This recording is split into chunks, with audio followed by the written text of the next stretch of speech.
Good morning, everyone.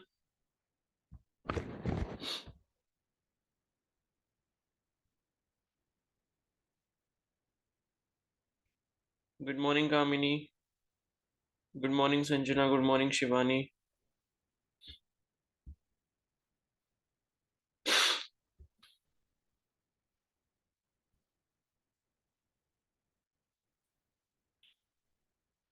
Good morning, Soumya. Good morning, Sneha.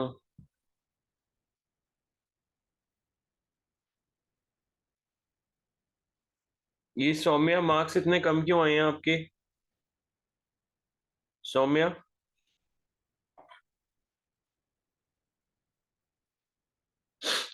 बोलो। ये शायद तुक्के लगा के आए हैं क्या? अभी नेगेटिव मार्किंग अगर पेपर में होगी तो ये भी नहीं आएंगे फिर।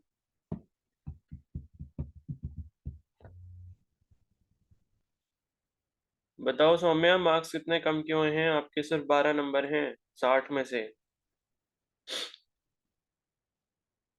दीक्षा, आपके भी 23 हैं। मतलब 50% मार्क्स भी नहीं कर पा रहे हो आप। ये चैप्टर पहले नहीं करा था तो भाई मैं कितने दिन से ये आपको बता चुका हूँ चैप्टर करने के लिए। अभी ये बताओ आप मेरे को।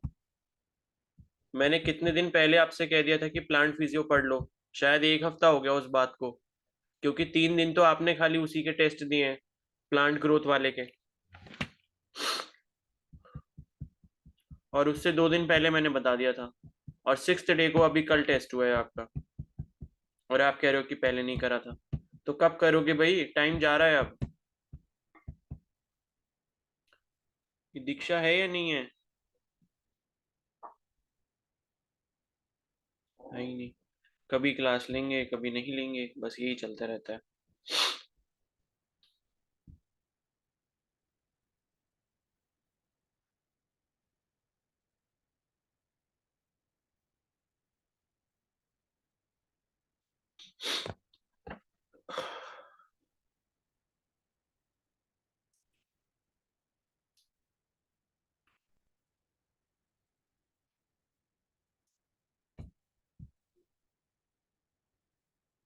और टेस्ट किसने नहीं दिया है?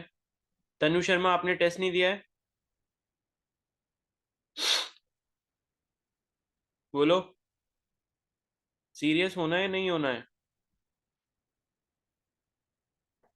भाई जिसको टेस्ट नहीं देना हो मेरे को बता दो। मैं एक अलग ग्रुप बना दे रहा हूँ, जिनको टेस्ट देना है सिर्फ वही टेस्ट देंगे। ठीक है। बाकी लोग जो है टेस्ट ना दें, कोई फायदा नहीं होगा उससे। ये ऐसा कर लेते हैं हम लोग अब। तो जिसको टेस्ट देना है मैं सिर्फ ग्रुप में ऐड उनको कर लेता हूँ। लिंक में टेस्ट का वहीं पर भेजूंगा। आप लोग फालतू परेशान हो रहे हो।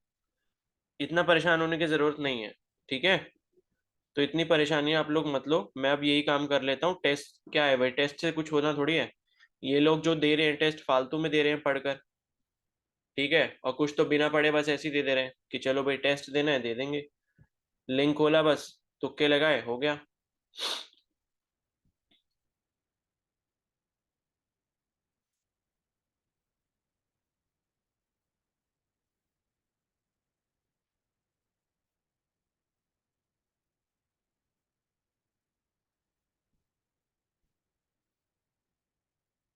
रेशमा, आपके भी मार्क्स कम है। 31 आए हैं सिर्फ। ऐसा क्यों? सर ये वाला जो प्लांट फिजियोलॉजी है थोड़ा सा टफ लगता है। थोड़ा सा कोशिश करो भाई। खाली एनसीईआरटी की रीडिंग कर लो बस, और कुछ नहीं करना है। ठीक है। और अखिला है यहाँ पर। अखिला, अखिला मार्क्स इतने कम क्यों है भाई? 26 आ रहे हैं 60 में से। अभी अगर नेगेटिव मार्किंग होती तो ये 26 की 18 हो जाते हैं आपके। क्योंकि गलत भी हुए होंगे। ऐसा तो है नहीं कि ये 26 के 26 आपने लगाए थे जो वो सारे सही निकल गए। कि ये आपने पूरे होंगे 60। ठीक है। अब 60 में से अगर 26 नंबर आ रहे हैं, इसका मतलब ये है कि गलत कितने हो गए? कैलकुलेट कर सकते हो? अगर यहाँ 25% की नेगेटिव मार्किंग लगा दी जाए।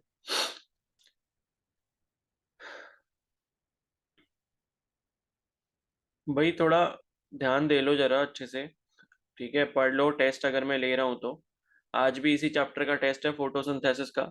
जिसके कल मार्क्स अच्छे नहीं आए हैं, अगर मुझे कल इम्प्रूवमेंट नहीं दिखेगा तो मैं आपको बेदखल कर दूंगा टेस्ट देने से। ठीक है। मैं ये समझ लूंगा कि आप लोगों का मन है नहीं टेस्ट देने का। तो जो सीरियस कैंडिडेट्स हैं, जो पढ़कर अच्छे से टेस्ट दे रहे हैं, सिर्फ वही टेस्ट दे पाएंगे फिर। समझ रहे हो? तो जरा थोड़ा सा सीरियस हो जाओ। कितनी बार बोलना पड़ेगा? मार्च ऑलमोस्ट खत्म है, ठीक है? 3-4 दिन होली में निकलने वाले हैं अभी।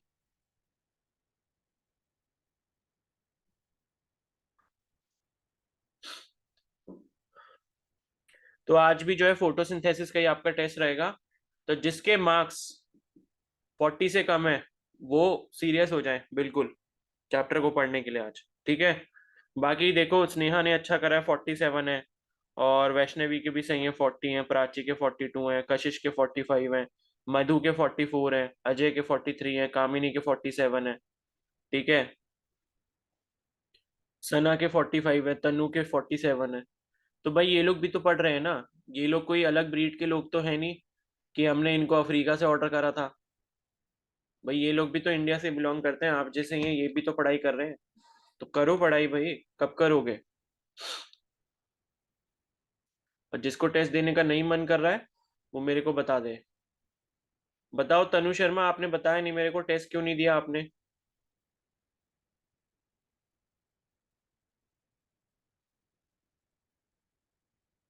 तनु शर्मा, आवाज आ रही है?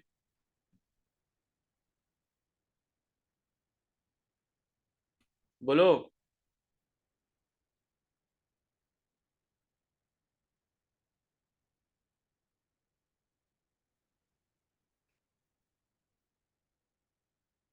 तो प्लांट फिजियोलॉजी अगर आपने नहीं पढ़ा है तो मैं आपको एक हफ्ते पहले बता चुका हूँ ये टेस्ट के बारे में, कि हम ये 3 चैप्टर के टेस्ट करने वाले हैं। तो थोड़ा बहुत तो आप पढ़ सकते हो ना? ये बताओ, अपने आप से थोड़ा बहुत तो पढ़ सकते हो? एटलीस्ट ट्राई तो करो। पहले गिव अप कर देना होता है कि पहले नहीं पढ़ा है तो अब भी नहीं पढ़ेंगे।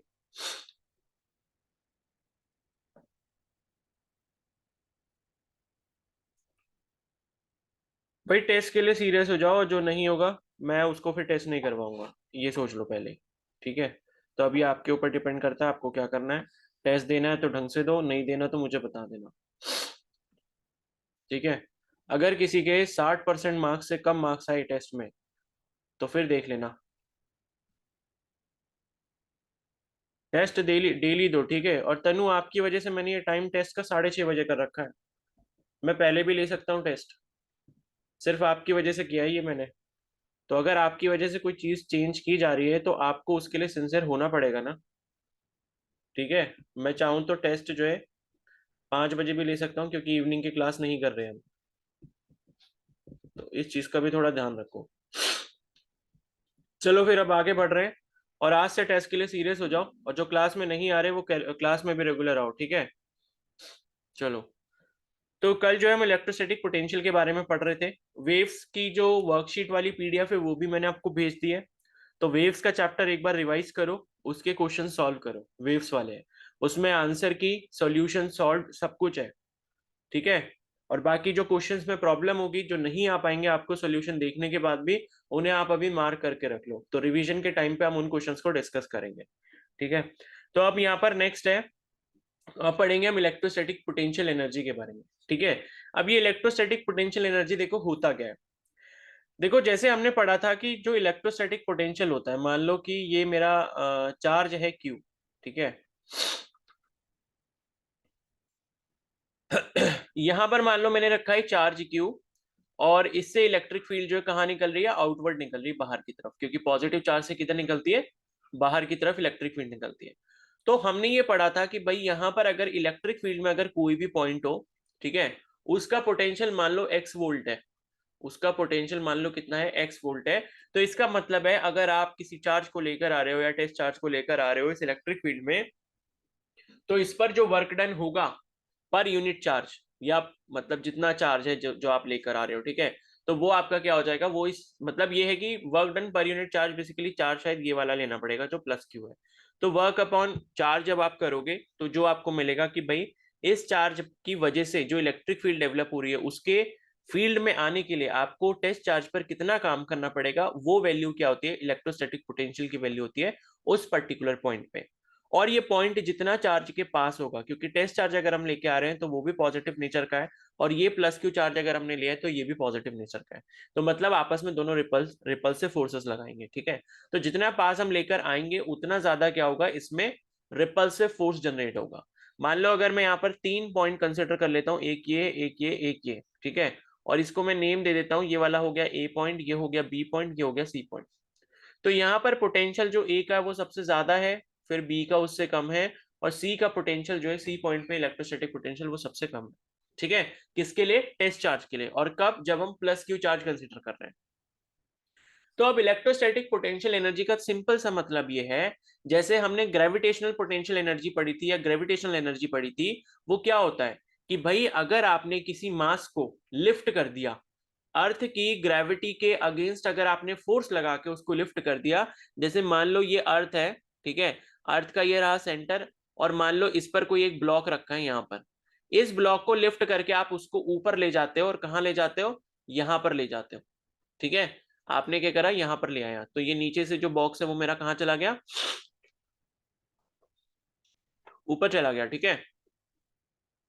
तो पहले बॉक्स की पोजीशन यहाँ पर थी, अर्थ के सरफेस पे रखा था, आपने इसको क्या करा? एच हाइट से लिफ्ट कर दिया, यहां से जो यहां तक आपने हाइट ली, एच हाइट, मतलब आपने अर्थ की ग्रेविटी, जो अर्थ ग्रेविटेशनल फोर्स लगा रहा है, उसके अगेंस्ट जाके आपने क्या करा? इस पे वर्क डन करा।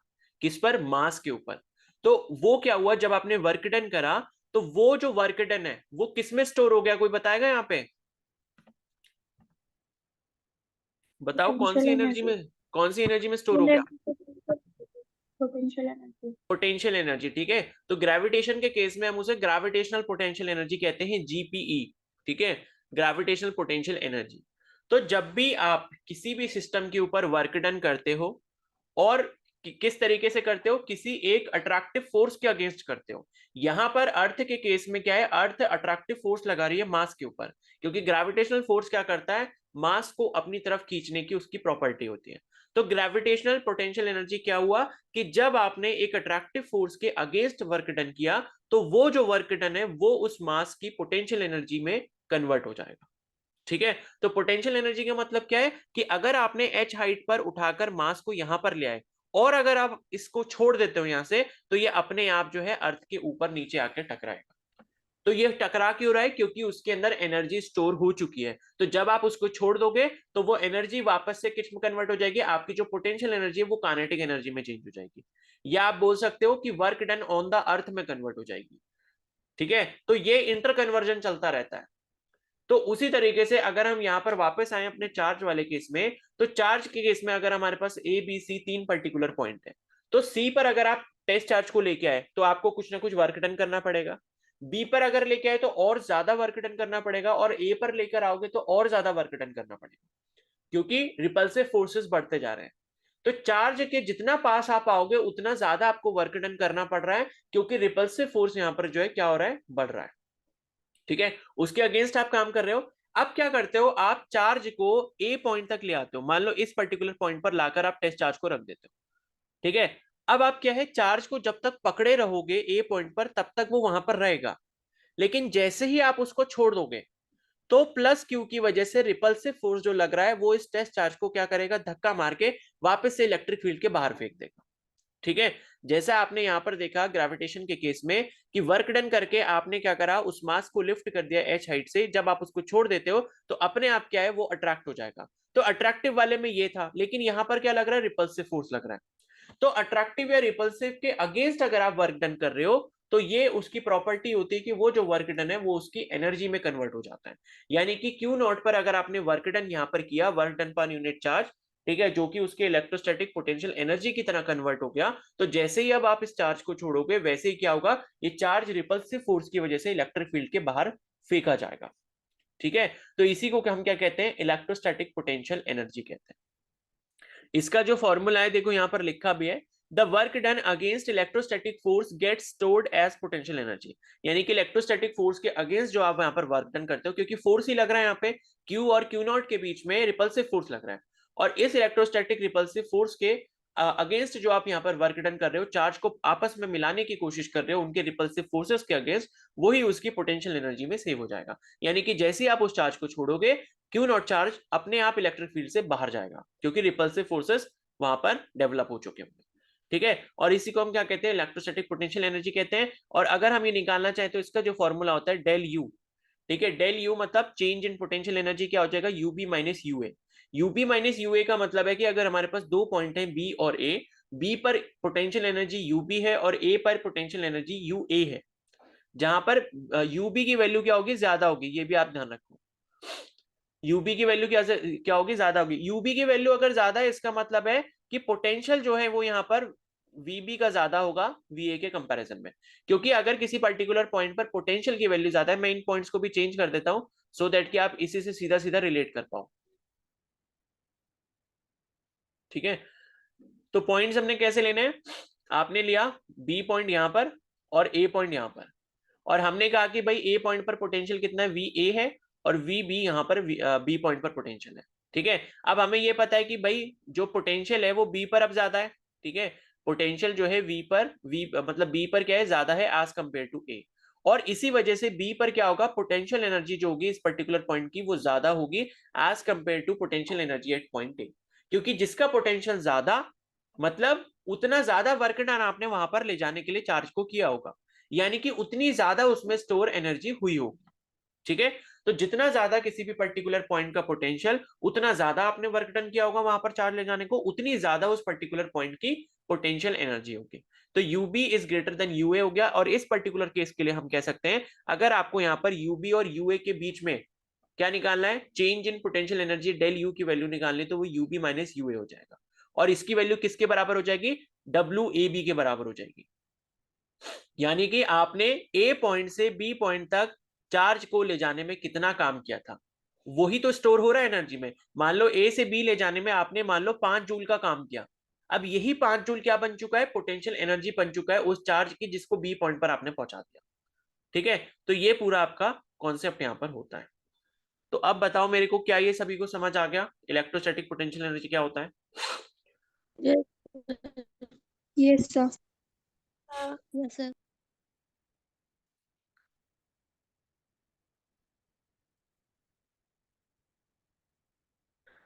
ठीक है,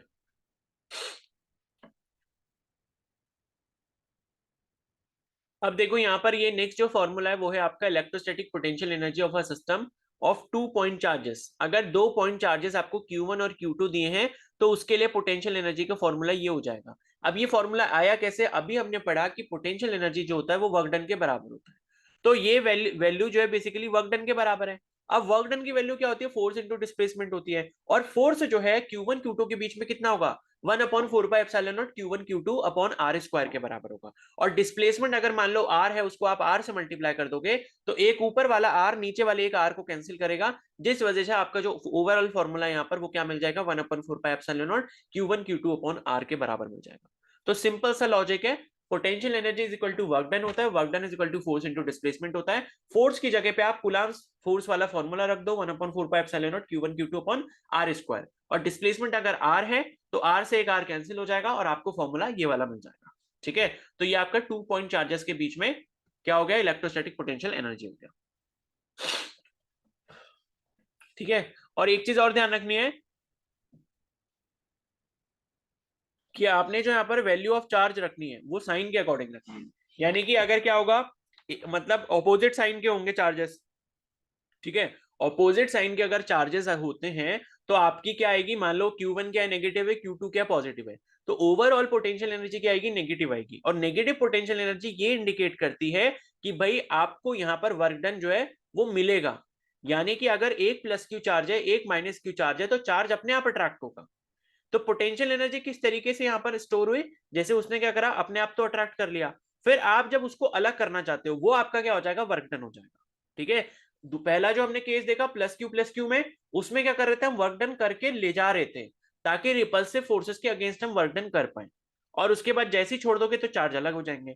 दूसरा केस क्या है, अगर एक पॉजिटिव है एक नेगेटिव है, तो चार्ज अपने आप क्या हो रहे होंगे, अट्रैक्ट हो रहे होंगे, अट्रैक्ट होने की वजह से वो उनकी पोटेंशियल एनर्जी होगी। और वर्क डन क्या हो जाएगा, जब आप उनको अलग करने की कोशिश कर रहे होंगे। ठीक है, तो ऐसे जो है आप इसको समझ सकते हो। ओके, फिर नेक्स्ट है potential energy in an external field. यानी कि मान लो अगर एक एक्सटर्नल फील्ड है, अगर कोई और एक्सटर्नल फील्ड है, इलेक्ट्रिक फील्ड है, उसके अंदर आप किसी चार्ज की जो है पोटेंशियल एनर्जी निकालना चाहते हो। ठीक है, तो पहला है यहाँ पर potential energy of a single charge in external field. Potential energy of a single charge q at a point with position vector r in an external field qv। ठीक है, मतलब qv of r where v r is the potential at the point due to external field E। ठीक है, ये छोड़ो, ये इतना काम का नहीं है। Potential energy of a system of two charges, हाँ ये दो चार्जेस के लिए, ये भी ध्यान रखना। ठीक है, potential energy of a system of two charges in an external field, ये आपका जो Q1 इंटू वी दे रखा है ना, ये Q1 into we. Q1 into we क्या है एक्चुअली में? वर्क डन W1 है, क्योंकि आपको पता है पोटेंशियल का जो फॉर्मूला होता है क्या होता है? Work done upon charge. ठीक है, तो अगर V की वैल्यू क्या होती है? वर्क पर यूनिट चार्ज होती है, W1 अपन Q1 होती है, तो वहां से इन्होंने W1 की वैल्यू क्या निकाल ली? V इंटू Q1 निकाल ली है, Q1 इंटू वी निकाल ली। ठीक है, और ये जो R1 और R2 लिखे हैं, R1 और R2 बेसिकली क्या है? ये इनके पोजीशन वेक्टर है। मतलब क्या है कि जो मतलब ये डायरेक्शन है वो भी आपको यहाँ पर दिखानी पड़ेगी। ठीक है, तो ये जो है मतलब R1 और R2 बेसिकली क्या है? इनके पोजीशन वेक्टर है।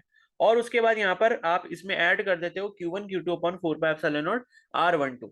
यानी कि आपने क्या करा, देखो एक्चुअली में क्या है ना, जब दो चार्जेस होते हैं, तो दो चार्जेस का मतलब क्या है? देखो, दो चार्जेस के लिए अगर आपको यहाँ पर पोटेंशियल एनर्जी निकालनी है, तो आप क्या करते हो? पहले आप इसमें लिखते हो वर्क डन फॉर चार्ज 1।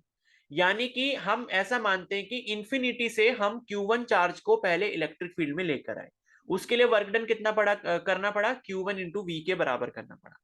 दूसरा हम क्या मानते हैं कि चार्ज Q2 जो है उसको जब हम इंफिनिटी से इलेक्ट्रिक फील्ड में लेकर आए, तो हमें यहाँ पर वर्क डन कितना पड़ा करना पड़ा? Q2 इंटू वी के बराबर करना पड़ा। ठीक है, और R1 और R2 आप डिस्टेंस में समझना कि डिस्टेंस की मल्टीप्लाई हुई है। R1 और R2 सिर्फ पोजीशन वेक्टर हैं, तो पोजीशन को दिखा रहे हैं वो सिर्फ। ठीक है, तो ये हो गया। और उसके बाद तीसरी चीज क्या होगी कि Q1 और Q2 के बीच में कितना वर्क डन होगा, यानी कि Q1 और Q2 को अगर हमने पास में लेकर आता है। देखो, मतलब मैं आपको ऐसा बता देता हूं कि मान लो अगर यहाँ पर एक Q चार्ज है, ठीक है, और Q चार्ज की ये इस तरीके से इलेक्ट्रिक फील्ड है। अब ये कह रहे हैं कि इस एक्सटर्नल इलेक्ट्रिक फील्ड में आप क्या कर रहे हो? दो चार्जेस Q1 और Q2 के बीच में क्या निकालना चाहते हो? पोटेंशियल एनर्जी निकालना चाहते हो।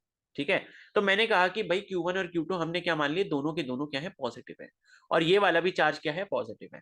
तो यहां पर आपको क्या निकालना है कि Q1 और Q2 की पोटेंशियल एनर्जी कितनी है। इसका मतलब यह है कि Q1 और Q2 को आप अगर साथ में जोड़ना चाहते हो, ठीक है, साथ में अगर आप जोड़ना चाहते हो या वर्क डन निकालना चाहते हो Q1 और Q2 के बीच में, तो टोटल कितना होगा? तो हम इसको ऐसे कैलकुलेट करते हैं। पहले हम ये मानते हैं कि Q1 जो चार्ज है वो आपका कहीं इनफाइनाइट डिस्टेंस पर होगा, तो उसको हम इलेक्ट्रिक फील्ड में लेकर आए। उसके लिए वर्क डन कितना करना पड़ा?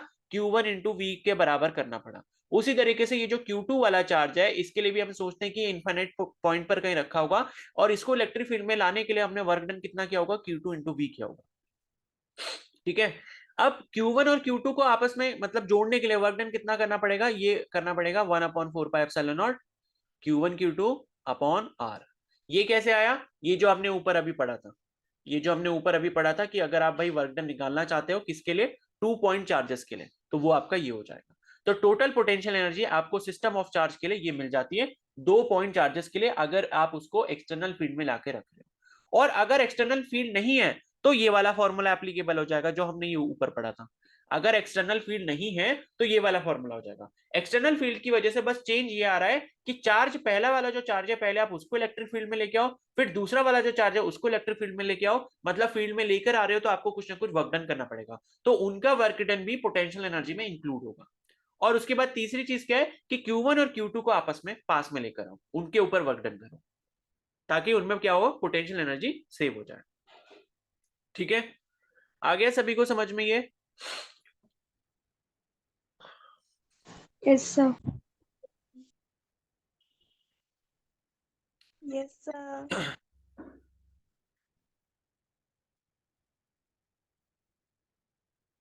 आदर्श, इतनी देर से कहाँ थे आप? सर ये कनेक्ट ही नहीं हो रहा था। कल टेस्ट दिया था? सर दिया था। कितने मार्क्स थे? सर मैंने व्यू क्या? सर मैंने स्कोर नहीं देखी लास्ट में। अच्छा,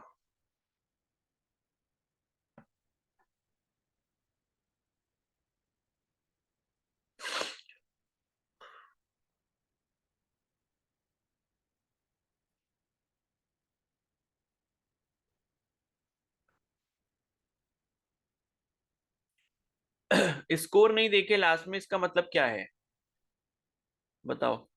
इसका मतलब यही है कि आप टेस्ट के लिए सीरियस नहीं हो बिल्कुल भी। मतलब आपको अगर अपने स्कोर की फिक्र नहीं है, इसका मतलब है कि आपको टेस्ट से मतलब ही नहीं है। आप जबरदस्ती दे रहे हो। बताओ, मतलब स्कोर देखने के लिए क्या आपको कोई कोडिंग करनी पड़ती है कि इतना टफ टास्क है कि आप स्कोर नहीं देख पाए? और पता नहीं टेस्ट दिया भी या नहीं दिया है, क्योंकि मुझे पता नहीं, अभी देखा था मैंने, नाम तो मुझे दिखा नहीं था कहीं। भाई क्यों नहीं ले रहे हो टेस्ट को सीरियस?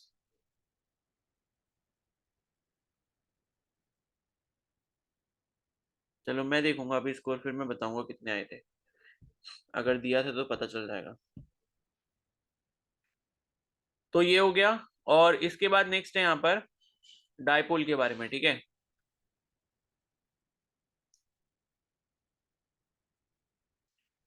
तो ये आपका फॉर्मूला हो गया, जब आप दो चार्जेस को एक्सटर्नल इलेक्ट्रिक फील्ड में लेकर आ रहे हो तो उसके लिए पोटेंशियल एनर्जी कैलकुलेट करने का ये वाला फॉर्मूला है। उसके बाद नेक्स्ट है potential energy of a dipole in an uniform electric field, ठीक है। यानी कि फिर से आपकी एक्सटर्नल इलेक्ट्रिक फील्ड है और उस इलेक्ट्रिक फील्ड में आप क्या कर रहे हो, यहाँ पर पोटेंशियल एनर्जी कैलकुलेट कर रहे हो। तो उस केस में यहाँ पर क्या हो जाती है, ये ई नहीं होगा, ये यू होगा, ठीक है। यहाँ पर क्या होगा, यू होगा। तो u is equal to minus P dot E हो जाता है, या minus P E cos theta आप कह सकते हो, ठीक है। जैसे आपने ऊपर निकाला था ना, आपने जो एक फॉर्मूला यहाँ पर पढ़ा था, ये वाला टॉर्क के बारे में, जैसे आपने पढ़ा था ना, टॉर्क के बारे में, एक मिनट। हाँ, तो टॉर्क जैसे जो होता है, जो हमने देखा था कि डायपोल को जब आप इलेक्ट्रिक फील्ड में लेके आते हो तो उसके ऊपर टॉर्क लगता है, तो वो टॉर्क कितना लगता था, पी क्रॉस ही लगता था। और यहाँ पर ये जो पोटेंशियल एनर्जी है डायपोल के केस में, यानी कि डायपोल को अगर आप इलेक्ट्रिक फील्ड में रखोगे तो तब वहां पर क्या होगा, पोटेंशियल एनर्जी डायपोल की कितनी होगी, ठीक है। तो वो आपकी माइनस पी डॉट ई के बराबर होती है। और पी डॉट ई जो है, इसको हम क्या कर सकते हैं, इसको जब हम ओपन करेंगे तो क्या हो जाएगा, minus P E cos theta हो जाएगा। यानी कि पी का मैग्नीट्यूड, डायपोल मोमेंट का मैग्नीट्यूड, इलेक्ट्रिक फील्ड का मैग्नीट्यूड, और उनके बीच में जो थीटा एंगल होगा, ठीक है। अब इस चीज से आप देखो समझते क्या हो। जैसे मान लो मेरे पास कोई एक्सटर्नल फील्ड इस तरीके से, एक्सटर्नल इलेक्ट्रिक फील्ड मान लो इस तरीके से, ठीक है। और इसमें मैंने क्या करा, एक डायपोल को रखा है। डायपोल मान लो मैंने कुछ इस तरीके से रख दिया, यहाँ पर माइनस क्यू चार्ज है, यहाँ पर प्लस क्यू चार्ज है, इनके बीच में डिस्टेंस कितना है, 2a के बराबर है, ठीक है।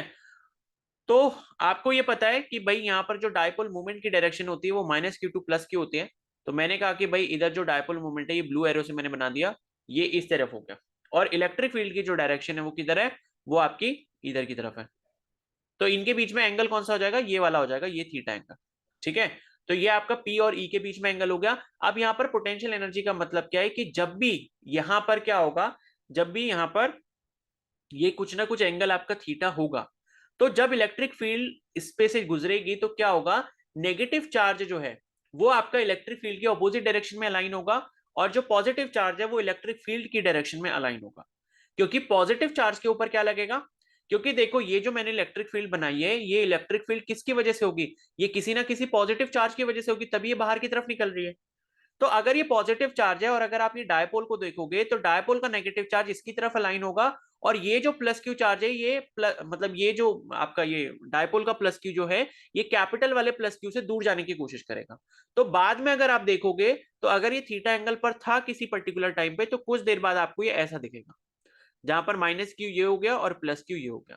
तो इसमें जो आपका वर्क डन हुआ होगा, इस पोजीशन को अलाइन करने के लिए जो वर्क डन किया जाएगा, वही इसकी पोटेंशियल एनर्जी में क्या हो जाएगा, सेव हो जाएगा, ठीक है।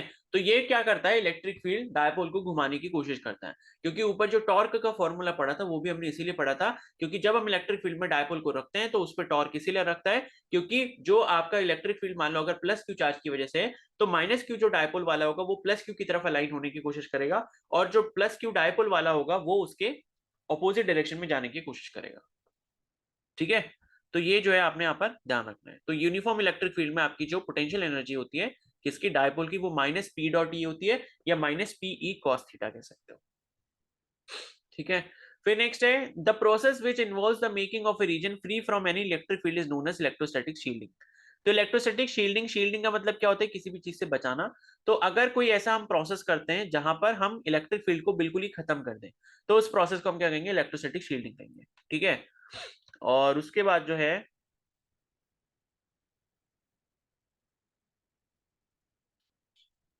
ये छोड़ो ये, ठीक है, ये तो काम का नहीं है, काई ई इंटू ई। और फिर उसके बाद है, अब आ जाते हैं कैपेसिटर के ऊपर। ठीक है, तो इलेक्ट्रोस्टैटिक पोटेंशियल वाला हमारा टॉपिक यहाँ पर कंप्लीट हो गया। क्या क्या पढ़ा हमने, इलेक्ट्रोस्टैटिक पोटेंशियल पढ़ा, ठीक है, और पॉइंट चार्ज की वजह से कितना इलेक्ट्रोस्टैटिक पोटेंशियल होता है वो हमने देखा। और क्या देखा था, हो गया पोटेंशियल डिफरेंस क्या होता है, ठीक है, हमने ये देखा। इलेक्ट्रोस्टैटिक पोटेंशियल एनर्जी क्या होता है ये हमने समझा। और इसके बाद जो है हमने और क्या क्या पढ़ा, हाँ, इलेक्ट्रोस्टैटिक पोटेंशियल जो है वो आपका थिन चार्ज शेल की वजह से कितना कितना होता है, बाहर, अंदर और सरफेस के ऊपर। इक्व पोटेंशियल सरफेस के बारे में हमने पढ़ा। ठीक है, एक्सटर्नल फील्ड में अगर आप किसी चार्ज के कॉम्बिनेशन को रखते हो, 2 पॉइंट चार्जेस रखते हो, तो उसके लिए इलेक्ट्रोस्टैटिक पोटेंशियल एनर्जी कितनी होगी। तो ये सारी चीजें आपकी इंपॉर्टेंट है। ठीक है, अब नेक्स्ट जो टॉपिक आ जाता है वो है हमारा कैपेसिटर का। ठीक है, कैपेसिटर बेसिकली होता क्या है, कैपेसिटर बोलो या कंडेंसर बोलो, एक ही चीज होती है। तो आपने देखा होगा पंखे के अंदर, जब जो पंखा होता है हमारा, ठीक है, जिससे हम हवा खाते हैं, तो उस पंखे के अंदर आपने देखा होगा एक गोल गोल सिलेंडर जैसा स्ट्रक्चर होता है, व्हाइट कलर का होता है वो जनरली। इस तरीके का सिलेंड्रिकल स्ट्रक्चर होता है, वही क्या होता है, आपका एक कैपेसिटर होता है। तो कैपेसिटर या फिर आप कंडेंसर बोलते हो। कभी कभी क्या होता है कि टाइम के अकॉर्डिंग पंखे जो है हमारे स्लो हो जाते हैं। ठीक है, पंखे जो है क्या हो जाते हैं, स्लो हो जाते हैं। स्लो क्यों होते हैं, क्योंकि वो कंडेंसर जो वीक हो जाता है। कंडेंसर की जो प्रॉपर्टी होती है चार्ज को कलेक्ट करने की और चार्ज को एक बार छोड़ने की, वो धीरे धीरे क्या हो जाती है, डाउन हो जाती है। तो इस वजह से हमको टाइम टू टाइम लगभग 1-1.5 साल में या 2 साल में कंडेंसर या कैपेसिटर को चेंज करना पड़ता है। तो कैपेसिटर बेसिकली होता क्या है, ये आपका एक कॉम्बिनेशन होता है दो कंडक्टर का। ठीक है, a combination of two conductor placed close to each other is called capacitor. तो दो कंडक्टर्स होते हैं, ठीक है, जिनको पास पास रखा जाता है, उनका एक कॉम्बिनेशन बनाया जाता है, उसी को हम क्या कहते हैं, कैपेसिटर कहते हैं। और कैपेसिटर क्या करता है, चार्ज को स्टोर करने का काम करता है। यानी कि कैपेसिटर क्या करता है, एक बार को चार्ज लेता है, उस प्रोसेस को हम चार्जिंग कहते हैं।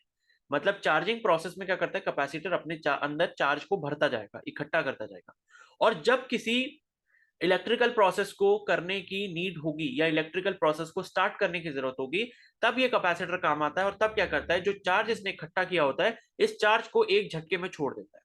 ठीक है, तो चार्ज को इकट्ठा करना और चार्ज को एक झटके में छोड़ देना, ये कैपेसिटर की खास बात होती है। इसी के लिए कैपेसिटर जो है वो यूज किया जाता है। अब चार्ज को हमें चाहिए क्यों होता है एक झटके में, क्योंकि कई बार क्या होता है कुछ मशीन्स में, जैसे कि फैन की मोटर वगैरह हो गई, तो इन मशीन्स में एक इकट्ठा अमाउंट ऑफ क्या चाहिए होता है, चार्ज चाहिए होता है, सो दैट कि वो मशीन अपने आप स्टार्ट हो जाए एक बार। ठीक है, और उसके बाद फिर तो क्या है, इलेक्ट्रिकल सप्लाई आती रहती है, उससे उसको चार्ज बनता रहता है। लेकिन क्या होता है, चार्ज मतलब स्टार्टिंग में चार्ज का इतना ज्यादा अमाउंट इसलिए देना पड़ता है, सो दैट मतलब कि वो स्टार्ट हो पाए, क्योंकि उसकी वो नीड है कि स्टार्ट करने के लिए उसको ढेर सारा चार्ज एक बार में चाहिए होगा। तो उसके लिए हम कैपेसिटर यूज करते हैं। ठीक है, अब इसके बाद नेक्स्ट जो है यहाँ पर इसके कुछ टेक्निकल टर्म्स पढ़ेंगे। तो कैपेसिटर में एक टर्म होता है इसकी कैपेसिटी। ठीक है, तो कैपेसिटी ऑफ कैपेसिटर बोलो या कैपेसिटी ऑफ कंडक्टर बोलो, उसका जो फॉर्मूला होता है वो होता है C is equal to Q by V. ठीक है, इसे आप जो कैपेसिटी है इसको आप कैपेसिटेंस भी बोलते हो। ये जो प्रॉपर्टी होती है इसको आप कई बार कैपेसिटेंस भी बोलते हो। तो कैपेसिटेंस बोलो या कैपेसिटी बोलो कंडक्टर की या कैपेसिटर की, उसका जो फॉर्मूला आपका होता है वो होता है C is equal to Q by V. ठीक है, यानी कि चार्ज अपॉन क्या हो जाएगा,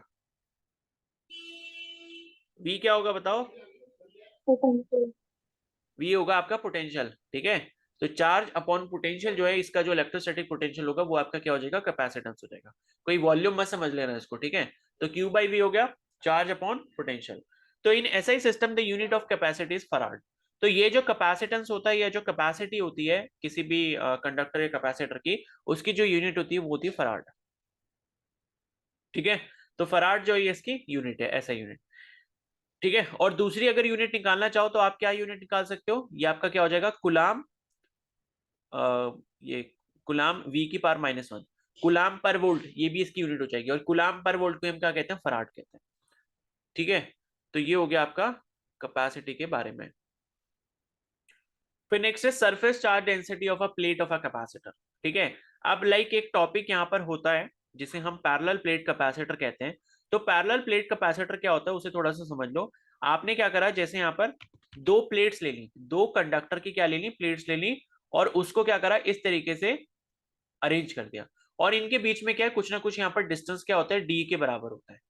ठीक है, तो अब ये कह रहे हैं कि ये जो आपकी प्लेट होती है ना, कंडक्टर की या कैपेसिटर की जो दो प्लेट्स होती हैं, उस प्लेट के ऊपर अगर आप क्या निकालना चाहते हो, सरफेस चार्ज डेंसिटी निकालना चाहते हो, तो इसको हम सिग्मा से डिनोट करते हैं। और सिग्मा का जो फॉर्मूला होता है वो क्यू बाई ए होता है, यानी कि जो चार्ज आपका पूरे एरिया ए पर फैला है वो कितना है, वो आपका सिग्मा बताता है। तो सिग्मा इज इक्वल टू क्या हो जाता है, क्यू बाई ए। क्यू का मतलब क्या है, टोटल चार्ज, और ए का मतलब क्या है, total area of plate of a capacitor, या आप इसको शीट भी बोल सकते हो। ठीक है, तो प्लेन शीट बोलो, मतलब बेसिकली है वही चीज, जैसे हमने प्लेन शीट के बारे में पढ़ा था वैसे यहाँ पर क्या प्लेट ऑफ द कंडक्टर है। ठीक है, उसके बाद नेक्स्ट है intensity of the electric field between the plates of a capacitor. तो देखो जैसे मैंने आपको बताया ना अभी कि आपका जो एक पैरेलल प्लेट कैपेसिटर है वो बहुत इंपॉर्टेंट टॉपिक है। तो पैरेलल प्लेट कैपेसिटर में कुछ नहीं होता है, ये आपके दो प्लेट्स होती है, कंडक्टर की प्लेट्स, इनके ऊपर क्या होता है, चार्ज फैला हुआ होता है इस तरीके से। ठीक है, इस तरीके से दोनों प्लेट पे चार्ज फैला होता है, और इनके बीच का जो मीडियम होता है उसे हम डाइलेक्ट्रिक मीडियम कहते हैं। ठीक है, डाइलेक्ट्रिक का मतलब क्या है, डाइलेक्ट्रिक जैसे हमने पढ़ा था ना मीडियम के बारे में, जैसे हमने कुलाम्स लॉ में पढ़ा था, epsilon naught epsilon epsilon R के क्या होता है, तो उसी तरीके से इसके बीच में जो मीडियम होता है उसे हम डाइलेक्ट्रिक मीडियम कहते हैं। तो इसके बीच में मीडियम क्या हो सकता है, एयर भी हो सकता है, कॉटन भी रख सकते हो आप, कोई गैस और भी रख सकते हो। ठीक है, तो यहाँ पर कोई भी मीडियम आप डाल सकते हो, तो उस मीडियम की वजह से अलग अलग उसकी क्या होगी, प्रॉपर्टी होगी, वो मतलब कंडक्ट करने की, चार्ज को होल्ड करने की। ठीक है, तो इसका जो फॉर्मूला आ जाता है, intensity of the electric field between the plates, अगर आप इलेक्ट्रिक फील्ड की इंटेंसिटी निकालना चाहते हो कि इलेक्ट्रिक फील्ड का मैग्नीट्यूड कितना है, तो उसका जो फॉर्मूला होता है वो सिग्मा अपॉन एप्सिलॉन नॉट होता है। और सिग्मा क्या है, क्यू बाई ए हो गया, यानी कि आपकी सरफेस चार्ज डेंसिटी हो गया। और एप्सिलॉन नॉट क्या हो गया, एप्सिलॉन नॉट आपका परमिटिविटी ऑफ फ्री स्पेस, जो कि हमने न्यूटन लॉ में भी पढ़ा था, कुलाम्स लॉ में। तो सिग्मा अपॉन एप्सिलॉन नॉट हो जाएगा, और सिग्मा को अगर आप क्यू बाई ए लिखते हो तो फॉर्मूला आपका क्या बन जाता है, Q upon A epsilon not हो जाता है। तो ये आपका क्या है, इंटेंसिटी ऑफ इलेक्ट्रिक फील्ड। यानी कि अगर एक क्वेश्चन ऐसा आता है कि पैरेलल प्लेट कैपेसिटर आपको दिया है, उसकी सिग्मा की वैल्यू दी है, या मान लो क्यू की वैल्यू दी है कि चार्ज इतना फैला है, इतने एरिया पे फैला है, और एप्सिलॉन नॉट की वैल्यू आपको पता ही है 8.85 इंटू 10 की पावर -12, ये सारी वैल्यूज रख के आप जो है इलेक्ट्रिक फील्ड की इंटेंसिटी यहाँ पर कैलकुलेट कर सकते हो। ठीक है, क्या सभी को समझ आ गया ये? Yes sir. Yes sir.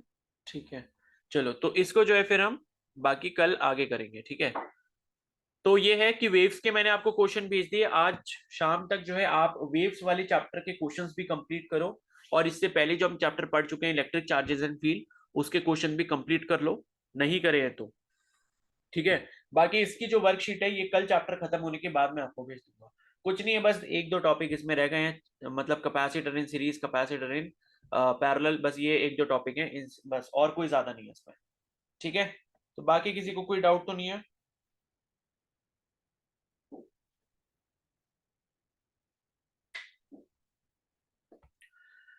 चलो फिर अब आप लीव कर सकते हो। ठीक है।